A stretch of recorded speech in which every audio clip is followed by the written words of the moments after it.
ও গিন্নি গো, একটু শান্ত হ, একটু কথাটা শোনো। না না, আমি আর কিচ্ছু শুনবো না। 1 সপ্তাহ সময় দিচ্ছি, তার মধ্যে মহারানীর মতো ওই সীতাহার আমার চাই চাই চাই। আহা, কিন্তু গিন্নি ওটার যে অনেক দাম। আমার কি আর মহারাজের মতো অত টাকা আছে বলো? এই শোনো, তোমার কি আছে আর কি নেই তা আমার খুব ভালো করে জানা আছে, বুঝলে?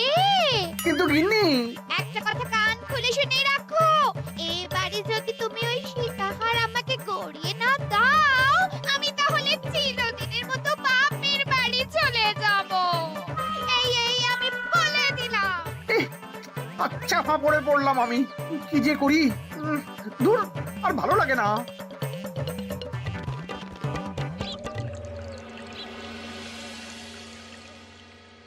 আজকে তোমাদের সকলের কাছে আমার একটা প্রশ্ন আছে। বলুন মহারাজ।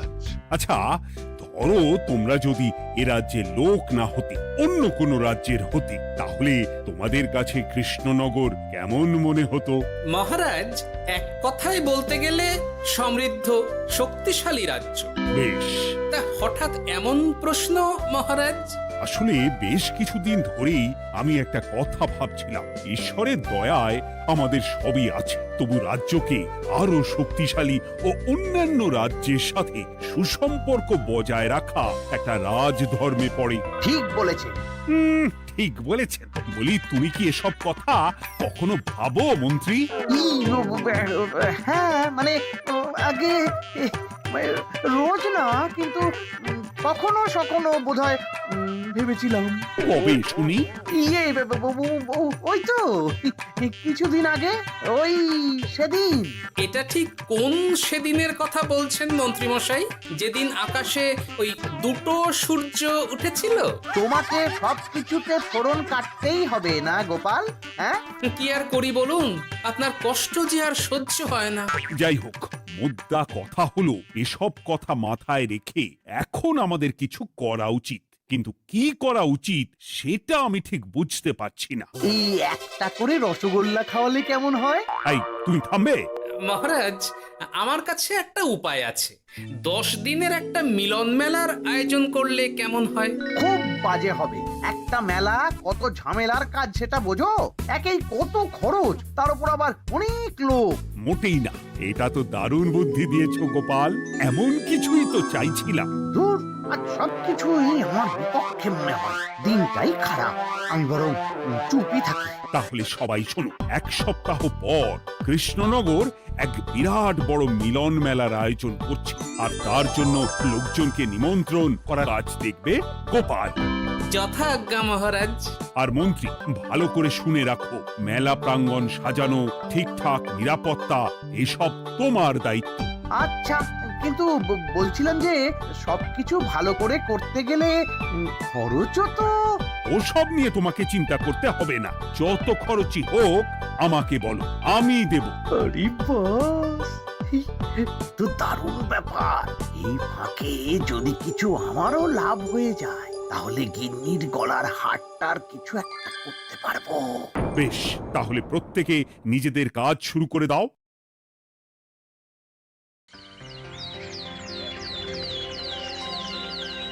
শোনো শোনো শোনো, 1 সপ্তাহ পর কৃষ্ণনগর মেলা প্রাঙ্গণে অনুষ্ঠিত হতে চলেছে 10 দিন ব্যাপী মিলন মেলা।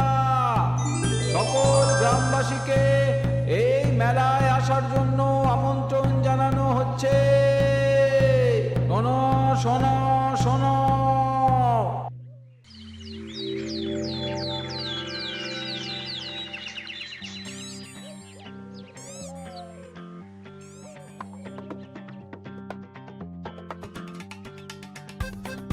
বাহ বাহ বাহ, ঠিক যেমনটা চেয়েছিলাম তেমনটাই হয়েছে। আর এসব কিছুর জন্য আমি গোপালকে ধন্যবাদ জানাতে চাই। কি যে বলেন মহারাজ, এই কৃষ্ণনগর তো আমার নিজেরই পরিবার। সেসব আমরা খুব ভালো করেই জানি গোপাল। আর দীক্ষাটা একেবারে উতলে পড়ছে। এসব দেখে গা জ্বলে যায়। তোমার এই এত ভালো বুদ্ধি দেওয়ার জন্য আমি তোমাকে 50টি স্বর্ণমোহর উপহার দিতে চাই। এটা কি হলো? এরকম হলে কিন্তু আমি খেলবো না। কেন মন্ত্রী, তোমার আবার কি হলো? আমিও তো মেলার আয়োজন করেছি, তাহলে গোপাল একা কেন উপহার পাবে? সে তো মেলার জন্য অনেকেই কাজ করেছে, কিন্তু আসল বুদ্ধিটা তো দিয়েছে গোপালই। মন্ত্রী মশাইয়ের বোধহয় খুব হিংসা হচ্ছে। ঠিক আছে মহারাজ, আপনি বরং এই উপহার সকলের সাথে ভাগ করে দিন। না গো, কোনো ভাগ চাই না। তোমার উপহার তুমিই রাখো। যত সব।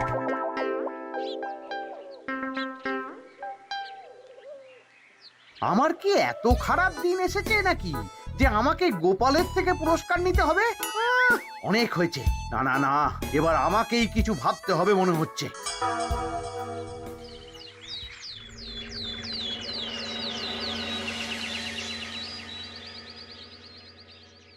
আমার আমার সব শেষ হয়ে গেল গো, সব শেষ হয়ে গেল।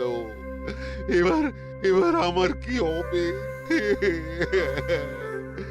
মহারাজ, মহারাজ কিছু একটা করুন, মহারাজ কিছু একটা করুন। চিন্তা করো না, আমি দেখছি। যারা দোষী তারা শাস্তি পাবেই। কি শুরু হলো বলো তো হঠাৎ করে? এত বড় বড় চুরি ডাকাতি হয়ে গেল, অথচ কেউ কোনো টেরই পেল না। হ্যাঁ মহারাজ, আসলে রাতের বেলা যখন সবাই ঘুমিয়ে থাকে তখন এই চুরি ডাকাতিগুলো হয়, তাই কেউ কোনো শব্দ পায় না।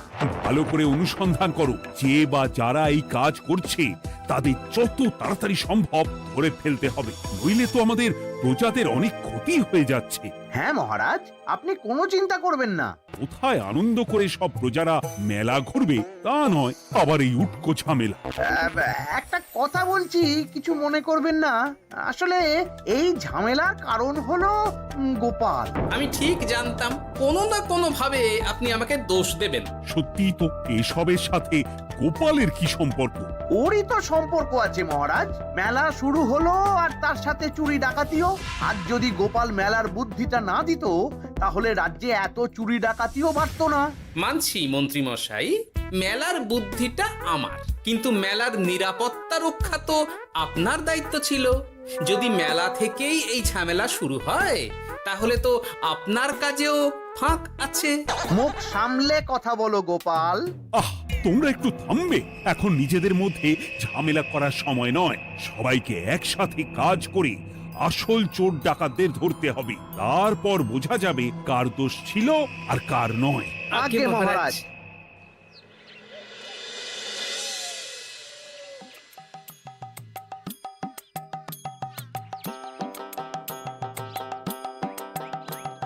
এই তো তুমি এসে গেছো। তাড়াতাড়ি মুখ হাত ধুয়ে বসো, তোমার জন্য একটা জিনিস এনেছি। বলো কি জিনিস? আরে আরে একটু অপেক্ষা করোই না, আমি আনছি। হ্যাঁ বেশ, আনো তাহলে। এই নাও, খাও। মিষ্টি দই। হ্যাঁ গো, খেয়ে দেখো তো কেমন। দারুণ সুন্দর স্বাদ তো গিন্নি। কোথা থেকে এনেছো? ভালো, মেলা থেকে এনেছি। ও জানো, বিনা পয়সায় গো। বিনা পয়সায়? তা কে দিল শুনি? আমি সুজন দইওয়ালা, বড় ভালো ছেলে। শুধু আজ নয়, ও রোজই মানুষকে ভালোবেসে না বিনা পয়সায় দই খাওয়ায়। হ্যাঁ বাবা, বেশ অবাক করা কাণ্ড।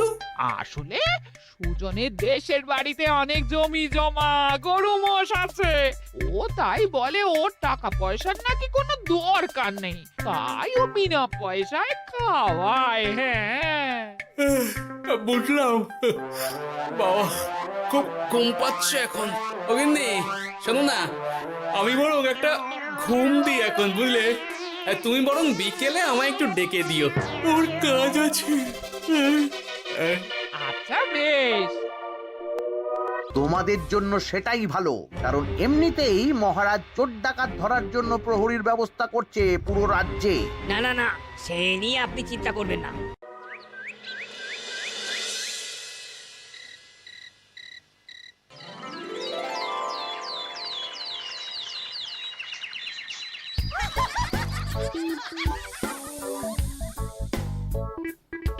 কই গো? ওরে আর কতক্ষণ ঘুমোবে? সকাল তো হয়ে গেল। সে কি গিন্নি, সকাল? তোমাকে যে আমি কতবার বললাম আমাকে বিকেলে ডেকে দেবে। বলি কবেকার বিকেল? গতকালে না আজকে? তা তোমার বুদ্ধিতে কি বলে গিন্নি? আমার বুদ্ধি নিয়ে কথা বলো, আগে নিজের ঘুমকে দেখো। গতকাল বিকেল থেকে ডেকে ডেকে গলা ব্যথা হয়ে গেল, কিন্তু ওনার ঘুম আর ভাঙে না। হতেই পারে না। পারে না? ওদিকে কাণ্ড দেখো, রাতের খাবার পর্যন্ত পড়ে আছে। আজব কাণ্ড। যাই হোক, অনেক দেরি হয়ে গেছে বুঝলে, আমাকে এক্ষুনি রাজসভার জন্য বেরোতে হবে।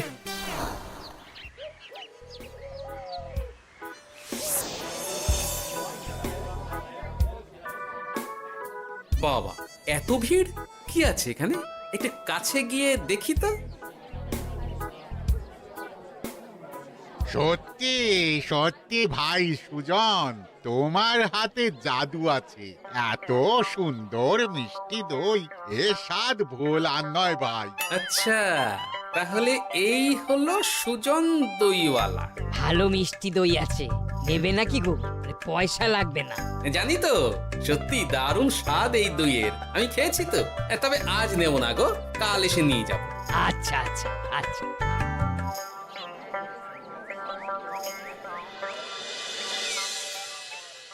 আর কোনো নতুন খবর পেলে ওই ডাকাতদের ব্যাপারে?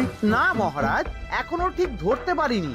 ওরা বোধহয় বুঝতে পেরে গেছে যে আমরা খোঁজ করছি।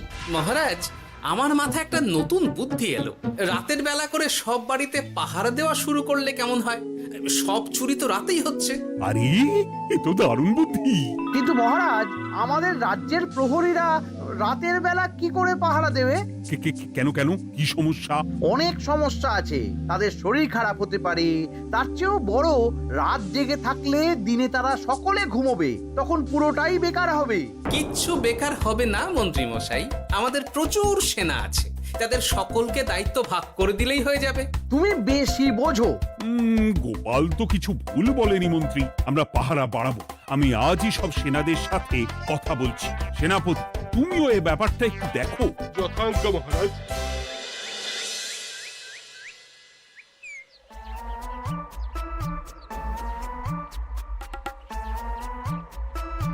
চোর ডাকাতদের ধরার জন্য যদি একটা সূত্রের হদিশ পাওয়া যায় তাহলেই কেল্লা ফতে, কিন্তু সেটাই পাওয়া যাচ্ছে না বলেই এত সময় লাগছে। আরে, ওটা মন্ত্রী মশাই মনে হচ্ছে না? আড়ালে দাঁড়িয়ে এরকম কার সাথে কথা বলছে? এবার আমি যা বলছি ভালো করে শোনো। আজ রাতে মেলার পিছনের দিকে যে মাঠটা আছে সেখানে চলে এসো। বাকি কথা ওখানেই হবে। এই জায়গা নিরাপদ নয়। বেশ রহস্যজনক ব্যাপার। মেলার পিছনের মাঠ বললো না? রাতে আমাকেও দেখতে হবে কি হয় সেখানে।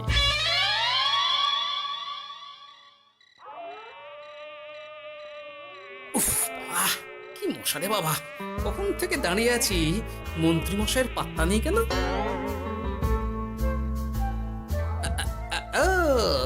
ওই তো চলে এসেছে।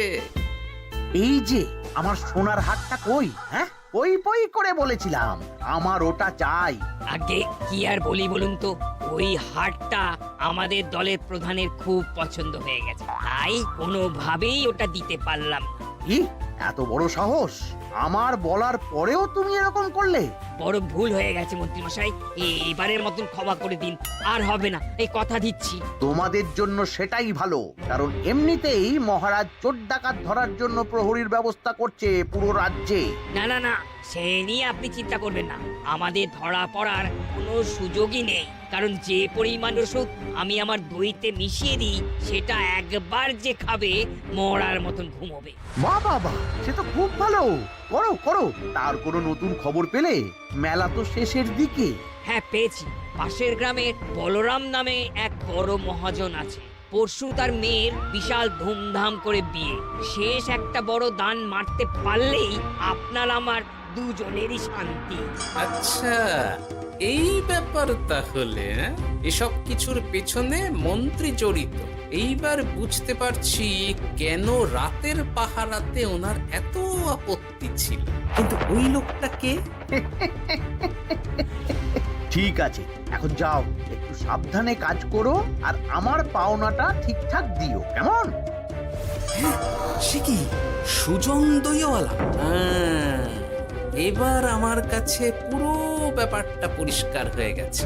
না, কালই মহারাজকে সব জানাতে হবে, আর এদের হাতে নাতে ধরার জন্য একটা উপায় ভাবতে হবে।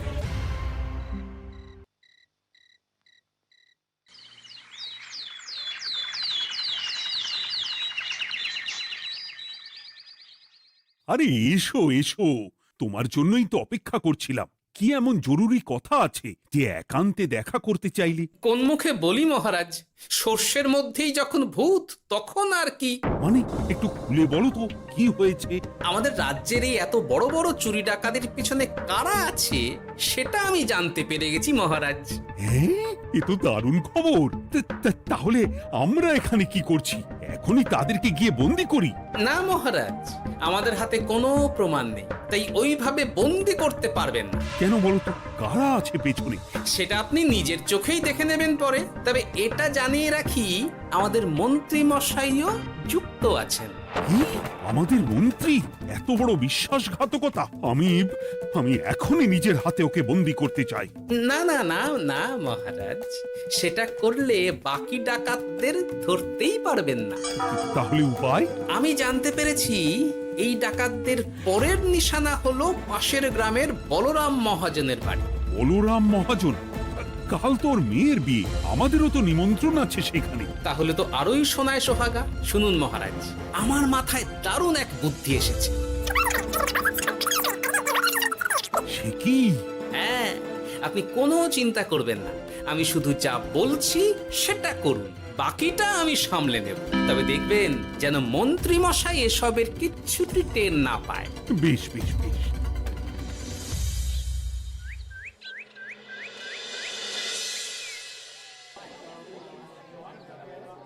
আর তো কিছুক্ষণ, এরপরেই তো সন্ধে নামবে। তোমার সবকিছু তৈরি তো? হ্যাঁ মহারাজ। আরে মহারাজ আর গোপাল কানে কানে এত কি কথা বলছে, আমাকেও জানতে হবে সেটা। ওই যে আসছে মরকটটা, আমার আর ওকে এক মুহূর্ত সহ্য হচ্ছে না। মনে হচ্ছে গুদুম গুদুম করে ওর মাথায় গাঁটটা মারি। শান্ত হন মহারাজ, দয়া করে শান্ত হন আর একটুখানি। তারপর আপনি মন্ত্রী মশাইয়ের সাথে যা ইচ্ছে করবেন। ওর আমি বরং অন্যদিকে যাই, মুখ দেখলেই আমার মাথাটা গরম হয়ে যাচ্ছে। সেই ভালো। কি হলো ব্যাপারটা? যাই হোক, আর তো কিছুক্ষণ, তারপর আমার বিশাল লাভ হবে। বরং ততক্ষণ আমি পেট পুজো করি।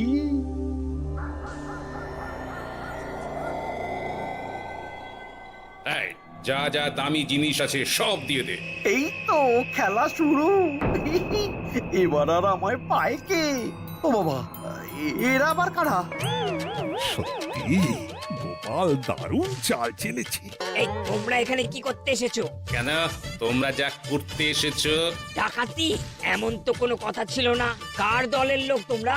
মন্ত্রী মশাইয়ের দলের লোক। এই রে, কি বলছে সব? কোথায় কোথায়? এই মন্ত্রী মশাই, এই কি বলছে এরা? আপনি দু নৌকোয় পা দিয়ে চলছে, আমরা থাকতে আপনি আরো এক ডাকাতের দলের লোককে ডেকেছেন। কি মন্ত্রী? শেষে কিনা তুমি? কি খেয়েছে রে, আর বোধহয় বাঁচতে পারবো না। কই, চুপ কেন? বলুন, মন্ত্রী মশাই সোনার হার ডাকাতি করে আপনাকে দেওয়ার জন্য এখানে ডেকেছেন। কি সোনার হার? আমাকেও তো একই কথা বলেছে। আপনি আমাদের থেকে খবর নিয়ে অন্য দলকে কাজ দিয়েছেন। এই না না, মিথ্যে কথা। কিসের মিথ্যে? আপনি ছাড়া তো আর কেউ জানতো না এখানের কথা। না গো, আমি শুধু তোমাদেরকেই কাজ দিয়েছি একদম শুরু থেকে। আর কোনো ডাকাতের দলকে আমি চিনি না, আমি তো নিজেই প্রথম শুনছি। মন্ত্রী, লজ্জা করে না তোমার? তুমি আমার প্রজাদের এইভাবে ঠকাচ্ছিলে। ইয়ে মানে মহারাজ, আমি আসলে অনেক হয়েছে মন্ত্রী মশাই, আপনি ধরা পড়ে গেছেন। প্রহরী, বন্দি করো সবাইকে, আর মন্ত্রীকেও। আমাকে ক্ষমা করে দিন মহারাজ, আমি ইচ্ছা করে এটা করিনি। আসলে আমার গিন্নি কদিন ধরেই মহারানীর সীতাহারের মতো দেখতে হার বায়না করেছে। তার জন্য তুমি নিজেদের লোকেদের থেকেই চুরি করবে? আর কি করব বলুন, এক সপ্তাহের মধ্যে হার না দিলে বাড়ি ছেড়ে চলে যাবে বলেছে। তাই আমি এখন আপনি যেটা করেছেন সেটা যদি আপনার গিন্নি জানতে পারে তাহলেও বাড়ি ছেড়ে চলে যাবে। শাস্তি তো তোমাকে পেতেই হবে মন্ত্রী। আয়, কে আছো?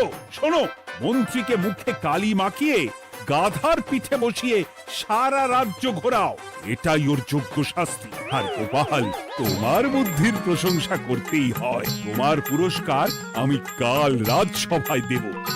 দূর দূর, জীবনে বিয়ে করাই ভুল হয়েছে আমার।